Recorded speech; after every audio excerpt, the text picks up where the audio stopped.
Hey guys, great to see you. Joe here. Welcome to another video. Thanks very much indeed for joining me. So in this video I'm going to take a look at some apps which might be useful for you. Things that you'll actually use, yeah, because there's so much stuff out there which people are tempted to buy and then maybe buy it and tend not to use it too much. This is a topic that's also being covered over on the Facebook group page at the moment. For those of you who haven't already signed up, I'll pop a link down below because we're building a really great community over there. I think we're up to about 150 members now, and it's such a wonderful group of people who are all kind of dedicated to helping one another. So if you haven't done that, you might like to do so. Link down below, okay? And Paul and Willem have already kind of made a couple of posts about software that they use on the PC which they have found to be helpful for kind of creating backing tracks and things of that nature. Okay, so it's just like a little bit of a follow-on from that, and there are a couple of apps I'd like to share with you. Okay, so let me zoom in and start talking about those apps and explaining what they do. Okay, so here you can see the home screen on my phone. Halfway down you can see a little kind of icon like a plectrum. Okay, if we click on that, then we open this app called Guitar Toolkit. Okay, now this is my number one recommendation, really. This is the kind of thing that I recommend to some of my students, and I actually use it myself from time to time. Okay, so hopefully you'll find this kind of useful. We'll just have a little run through some of the features that are included in the app. Now, as you can see, along the bottom there is a menu, and we're on the far right of that menu where it says 6-string. That brings up this screen here. Okay, now at the top you can buy add-ons and various other bits and pieces, none of which I've really needed to buy.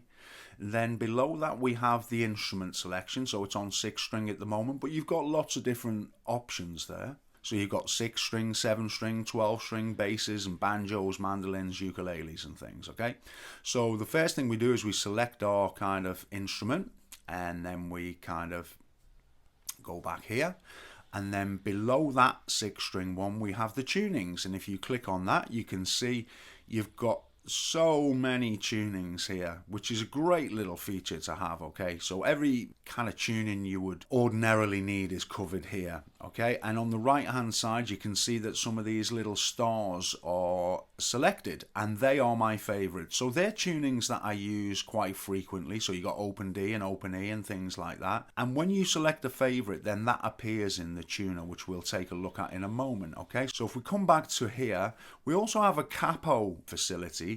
So for example, if we're trying to work out, say, chords in an open tuning with a capo on, you can select the fret here which the capo resides, so it's on 1 at the moment, or you can just switch that off like it is there. So I think this is a nice feature, yeah, because generally speaking at some stage people will use capos and things like that. We also have the selection for 440 or whatever it is you want the tuning to be. You can kind of change that should you wish to. It's not something I've ever needed to change. You also have a left-handed option, and then there's a feedback. Going back to the menu at the bottom of the screen here, okay, so we've just been looking at where it says 6-string. Now we move on to chords. If we click chords, we're presented with one of two screens, either a blank fretboard or one with chords on if we tap there. Okay, now let's just go back to this other one. This is a great little utility. What this is for is that if you've kind of played a chord and you don't know what it is called, then this will really help you. So for example, let's just say we select that and we think, well, I know that's a chord and these are the open strings you select on the nut there. Okay, and it will tell you what the chord is and you can strum it. Okay, so that all makes sense. Now we know that that's an A7. If we add a note there, we know that it's an A, yeah? So this is a great little facility, and not only does this work in standard tuning, but it works with all the open tunings as well. So it's a very, very powerful little tool to have, okay? Now it may be that you've kind of come across an unusual chord, for example, and you're thinking, oh, well, I don't know what it is, something like that, an A diminished 7. So that is a very, very useful utility. Now if we click on the magnifying glass here, or one of these icons, I'm never sure which one it is, it flips the fingerboard over and you can see at the bottom here that the D chord is selected. Okay, now if you click where it says D, then you're presented with this little screen. 3 columns. You have the actual note name, or the chord name in this instance, major, minor, diminished, augmented, 7th, and there's every possible thing you could imagine in that second column. Now what I like also is the fact that we've selected the C major in its first position. The far right hand column is to do with the position that you're playing the chord. Okay, so this is first position. If we scroll up, we're now in the third position, fifth position, eighth position. This is a great little thing because what it does is it enables you to play that C chord all over the fingerboard. And it's the same with any other chord for that matter, okay? Moving along again at the bottom of the screen to the next option along, which is the metronome. I often suggest that people kind of use one of these to help with their playing. It's not always taken on board because I don't think people generally find it a particularly interesting thing to do, but I still think it's worthwhile doing. Now you have a basic metronome like so, and you also have a more complicated metronome. I tend to stick with this simple one. We have the beats per minute in red on that button, which is the start and stop button. Down below we have like a scroll wheel here, which will change the tempo, as it were. So we get the tempo that we want, and then we click this, and we have quite a nice sounding metronome that we can play along with. So moving along to the next option on the menu at the bottom of the screen, we have scales. Now again, we have two views, okay, so we could put in a kind of scale that we're not sure of, and it would try and tell us what that scale is, like it did with the chords. And if we come back to the other screen again and we click on where it says E natural minor, we have here, okay, it brings up quite a loaded screen here. So we have scales at the top or arpeggios. So you can play scales or arpeggios. And then the next option down gives us various different scales. So you've got modal and classical, world music, Asian, Indian, common and blues. This little column with all the kind of notes here, okay, so we're now in E major, but we could easily have an E minor blues like so. And this section here where it says intervals, you can cycle between intervals and notes, okay. So now I've selected an E minor blues, and if I click done, it's going to show me that E minor blues scale. Now either side of where it says E minor blues, on the right hand side is an arrow, and it moves the scale up each time you click it, so it will show you all the various positions of the E minor blues scale.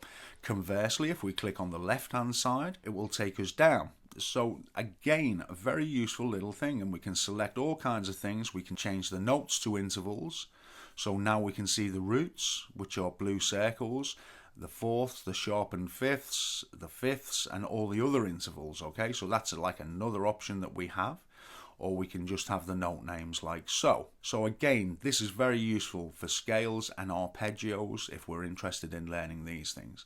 Now moving to the bottom menu again, to the last option is tuner. And this is a decent tuner, it has to be said. I use this, you know, fairly frequently. If I've only got my phone with me or something like that, then it tends to be a very useful little tuner. What you can do is you can store your favorites, as I mentioned earlier on, and below where the note is coming up, so we've got B's and E's now, it would seem my voice is in E or B or whatever. Now below that you can see a mode button, and if you toggle that you can see you've got all notes. These are my favorites it's going to cycle through, which I've selected back in my screen here. Remember I said about these stars which are lit up here? Well, these are the ones that are going to appear when I cycle through my tunings, okay?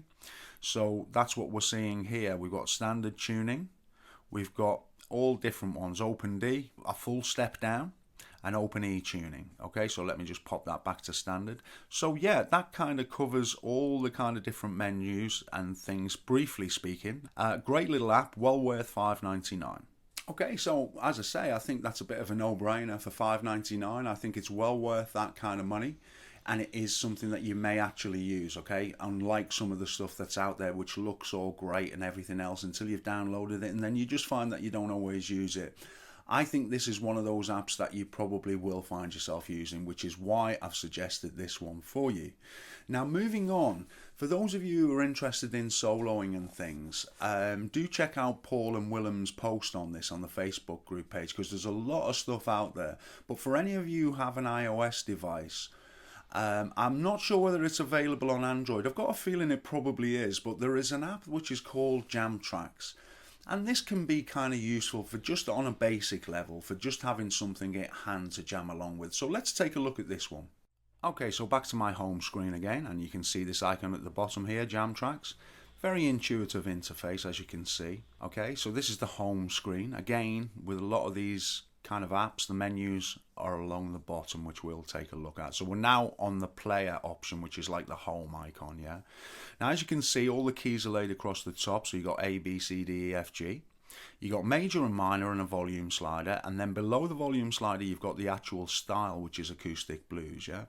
And then you've got the play button. So let's just kind of go with what the default is there. Okay, so if we just lower it down a little bit so you can kind of hear me speak as well, then we've got this A major acoustic blues, sounds like this. Okay, so you get a kind of general feel for what the kind of sound is, alright? And then below this in the menu, where we have the player, right next door to that is chords. So if you click on that, it's going to tell you what chord progression is playing, okay? So that's quite handy, so you can follow along with the chords. And then if you click the next one along, then it will show you what kind of scales to play, essentially, and it's largely all based around the major pentatonic, but nevertheless it does show you all those different positions of the A major pentatonic. So if you've just got your backing track on, the idea is that you just kind of either have a look at the chords or the scales and kind of see what you can come up with, essentially. Okay, so that's kind of basics of it. And of course, if we do an A minor, let's say A minor blues, acoustic blues,